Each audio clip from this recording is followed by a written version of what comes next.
തുടർഭരണം ഉണ്ടാകില്ലെന്ന് CPI യോഗം ചേർന്നുറപ്പിച്ചിരിക്കുകയാണ്. ആദ്യത്തെ കാരണമായി ഇതിൽ പറയുന്നത് ആഭ്യന്തര വകുപ്പിൻ്റെ പരാജയം എന്നാണ് CPI വ്യക്തമാക്കിയിരിക്കുന്നത്. അതായത് മുഖ്യമന്ത്രിയുടെ പരാജയമെന്ന് CPI അവരുടെ സംസ്ഥാന സമ്മേളനത്തിൽ പറഞ്ഞിരിക്കുന്നു. മുൻപത്തെ കാലത്തെല്ലാം CPI സെക്രട്ടറിമാർ സർക്കാരിൻ്റെ തെറ്റുകൾ കണ്ടെത്തി തിരുത്താൻ ശ്രമിക്കുന്നവരായിരുന്നു. എന്നാൽ ഇപ്പോൾ മുഖ്യമന്ത്രി പിണറായി വിജയൻ എന്താണോ പറയുന്നത്, എന്താണോ ചെയ്യുന്നത്, അതെന്ത് തോന്നിയാസമായാലും അതിന് കുടപിടിക്കുക എന്നുള്ളതാണ്. അതുകൊണ്ട് CPIയുടെയും പോക്ക് അപകടത്തിലേക്കാണ് എന്നാണ് അവർ തന്നെ ഉറപ്പിച്ചിരിക്കുന്നത്.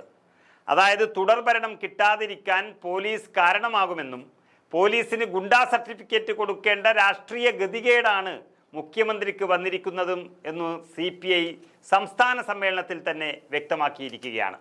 ആഭ്യന്തര വകുപ്പ് എത്തി നിൽക്കുന്നത് വലിയ ജീർണതയിലാണ്. അതിനെല്ലാം പിന്തുണ CPIയുടെ നേതൃത്വം നൽകിക്കൊണ്ടിരിക്കുന്നു. അതൊരിക്കലും അംഗീകരിക്കാൻ CPIയുടെ പ്രവർത്തകർ തയ്യാറല്ല എന്നുള്ള സൂചനയാണ് ഇതിൽ നൽകുന്നത്. അതോടെ തുടർഭരണം എന്നത് പ്രതീക്ഷിക്കേണ്ടതില്ല എന്നാണ് അവർ പറയുന്നത്. അതായത് പോലീസിനെ വെള്ളപൂശിയതും പൂരം കലക്കലും തൃശൂർ ലോക്സഭാ സീറ്റിലെ പരാജയവും രാഷ്ട്രീയ റിപ്പോർട്ടിൽ നിന്ന് ഒഴിവാക്കിയിരുന്നു. ഇതെല്ലാം സംസ്ഥാന സെക്രട്ടറി ബിനോയ് വിശ്വം പരാജയപ്പെട്ടതിൻ്റെ തെളിവാണെന്ന് പാർട്ടി തന്നെ വ്യക്തമാക്കിയിരിക്കുന്നു.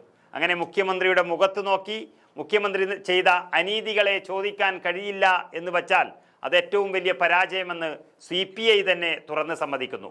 ഇത് ഇടതുമുന്നണിയുടെ കൂടി പരാജയമെന്ന് അവർ പറയുകയാണ്.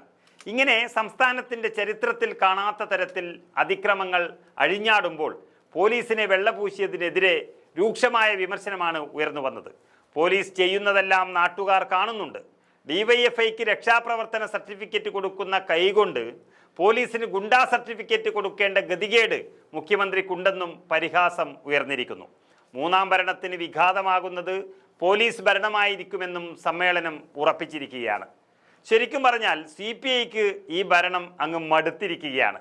ഭരണം ഉണ്ട് എന്ന് പറയുന്നതല്ലാതെ 10 വർഷത്തിനടുത്തായി CPI നേതൃത്വവും മുതലാളിത്ത കമ്മ്യൂണിസ്റ്റായി മാറിയിരിക്കുന്നു.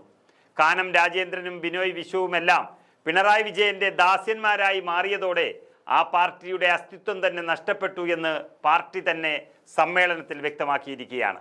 സാമ്പത്തിക ലാഭം ആഗ്രഹിക്കാത്ത 99% വരുന്ന CPI പ്രവർത്തകരെയും വലിയ നിരാശയിലാക്കിയാണ് CPI നേതൃത്വം ഇപ്പോൾ മുന്നോട്ട് പോകുന്നത്.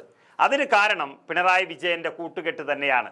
തട്ടിപ്പും തരികിടയും ഏറെയുള്ള പിണറായിക്ക് അതേപടി കൂട്ടുനിൽക്കുകയാണെങ്കിൽ ഈ പാർട്ടി ഇനി ഉണ്ടാവില്ല എന്ന തിരിച്ചറിവ് CPIക്ക് തന്നെ ലഭിച്ചിരിക്കുന്നു.